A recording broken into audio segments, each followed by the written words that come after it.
विद्यार्थियों में आपको स्वागत है हमारा जीरो एरर क्लासरूम में। आज हम बात करना चाहता है फोर्जिंग के बारे में। तो फोर्जिंग सुनने के टाइम आपने कई बार सुना है, फोर्जिंग इज़ वेरी इम्पॉर्टेंट। आजकल दुनिया की जो उन्नति के लिए, टेक्नोलॉजिकल डेवलपमेंट के लिए फोर्जिंग आपको मालूम है कितनी योगदान है। सो दैट इंजीनियरिंग डिवीजन में forging is very important fact. उसको जानकारी हर एक टेक्निकल स्टूडेंट को मालूम होना चाहिए। इसका डिटेल्स में हम आगे फाउंड्री लेवल में जो क्लास लेने का टाइम बता देगा, लेकिन मैन्युफैक्चरिंग प्रोसेस में फोर्जिंग की योगदान कितना है उसके बारे में बताना चाहता है। Actually what you mean be forging? Forging actually क्या है? Is a less cost operation है। अब बोलेगा कि लेस कॉस्ट ऑपरेशन सुनने से उसको कोई इज्जत नहीं है, ऐसा नहीं है। ये बाकी जो मेटल ऑपरेशन और प्रोसेस से ये कई गुना बेहतर है, because forging provides higher level of structural integrity than other metal process. दूसरा जो मेटल ऑपरेशन से प्रोसेस से फोर्जिंग एक integrity what you mean, the internal structural the domain से उसका एक कॉम्बिनेशन बना के उसका quality, the high level strength, ductility, और उसके बाद में इम्पैक्ट, जो रेसिस्टेंट टू इम्पैक्ट इसमें बहुत बढ़िया है। और आपको मालूम है ये कॉस्ट एडवांटेजेस में, और इसमें आप देखेगा is a very high precisions with high volume of production है। अब इसका प्रोडक्शन देखो आजकल इंडिया में जो फोर्जिंग फैक्ट्रीज है वो कैसी इसका प्रोडक्शन बना के जो भी इंडस्ट्री में मदद करता है। आपकी जो automobile manufacturing is very important, all manufacturing of different types of machines, उसमें भी जो मशीन पार्ट्स बनाता है इसमें इसका योगदान बहुत है। और actually what you mean by forging? Forging basically a hot working process of metal performed by means of hammer blow और the pressure applied by a press. Different types of machineries we are using for mechanical way, इसका pressure means apply करके इसमें forging operation में different types of design, different type of shape बनाता है। और various type of machine parts of different shape and size are made by forging. By help of the forging different types of machine parts बनाता है और different shape में और size में, इसमें फोर्जिंग बहुत इम्पोर्टेंस है। और दूसरी बात क्या है, उसमें इम्प्रूव मैकेनिकल प्रॉपर्टीज़, जो मैकेनिकल प्रॉपर्टीज़ है इसमें अच्छी लेवल में मेंटेन करके रखता है। और इसमें लेस एक्सपेंसिव है, comparatively tougher than casting. Casting से फोर्जिंग बहुत अच्छा टफर है। और fatigue strength, what you mean fatigue strength, मतलब वेयरलेस स्ट्रेस इसमें बहुत अच्छा है। और क्रीप रेसिस्टेंस है और हायर मशीन प्रॉपर्टी से। और इसमें कोई ज़्यादा स्किल की ज़रूरत नहीं है।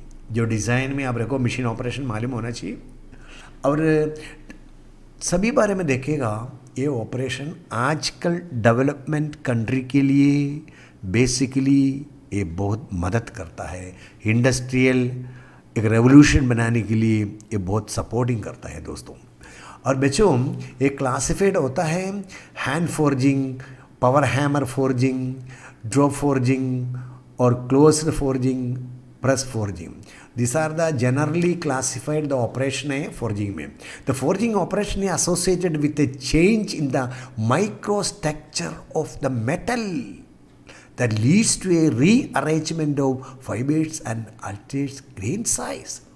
The internally के आप देखेगा it's a rearrangement, okay, जो हॉट प्रोसेस में, कोल्ड प्रोसेस में ऑपरेशन होने के बाद में इम्पैक्ट जो लेवल है, रेसिस्टेंट टू इम्पैक्ट, जो स्ट्रेंथ बढ़ जाता है। The forging process give the best fibre grain flow layout resulting better strength against dynamic load.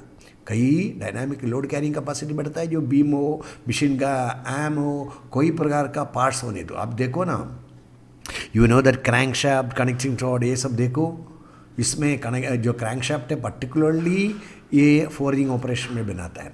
The parts like crankshaft, connecting rod, machine livers, spanners, we are using the tools, etc. are manufactured by the drop forging process में. So I told before, it is very essential, very important for the nation improvement. So the next is, see that hot forging है. आप देखो इसमें hot condition में रख के इसमें forging operation आप शुरू करेगा डिफरेंट टाइप्स ऑफ मशीनरी का हेल्प से. अब देखो हैंड फोर्जिंग है, जो हॉट प्रोसेस में आप कोई भी डिज़ाइन बनाने के लिए जो व्यक्ति पर्सनली इसमें इन्वॉल्व हो चुका है, उसमें फोर्ज कॉमन देखो कई प्रकार का डाई बना के रखा हुआ है, कभी बार है, कभी रॉड्स है. So generally this operation is very important. Next is rolling. Rolling तो आपको मालूम है, rolling after the manufacturing of that steel different shape बनाता है. It is a metal forming process है in which product by passing through them between two और more pair of roll. Different types of roll के बीच में से जो metal को पास करता है. सो मेन उद्देश्य क्या है, इसका एक यूनिफॉर्मिटी बनाना है, जो रिकॉर्ड थिकनेस मेंटेन करना है, क्योंकि फर्दर ऑपरेशन के लिए ये योगदान होता है. To reduce the thickness and to maintain uniformly a decide mechanical property to be maintain. उसके साथ साथ में इसमें मैकेनिकल प्रॉपर्टी मेंटेन करता है. इसमें 2 सेक्शन होता है. One breaking down process to semi finished product, इसमें ब्लूम्स, स्लैब, बिलेट्स एक्सेट्रा. और सेकेंड है finish rolling process to produce rails, beam, plates, sheets, rod, structural section etcetera. मतलब एक होता है रब बना के देगा, दूसरा है फिनिश करके देता है. ये सब यूनिफॉर्मली इसका साइज बनाता है और पर्टिकुलरली थिकनेस के लिए बहुत इंपॉर्टेंस है और मैकेनिकल प्रॉपर्टी इसमें मेंटेन करता है. और आप देखो the products are used as the basic raw material for further shaping process like welding, sheet metal work, forging, machining operation के लिए. डिफरेंट टाइप्स ऑपरेशन है, जो वेल्डिंग है, शीट मेटल वर्क है, फोर्जिंग मशीन के लिए देने के जो मटेरियल है उसको पहले ये रोलिंग करके पर्टिकुलर शेप बना के देने में फर्दर ऑपरेशन इसमें ईजी होता है. Basically this process is a hot working process. Generally ये हॉट वर्किंग प्रोसेस होता है, लेकिन कभी होल्ड वर्क प्रोसेस में भी यूज़ करता है. देखो ये डिफरेंट टाइप्स ऑफ रोलर का बीच में से जो मटेरियल पास किया वो जो स्ट्रैप बना के थिकनेस बना के उसको बाहर आता है. देखो दिस आर द ऑपरेशन.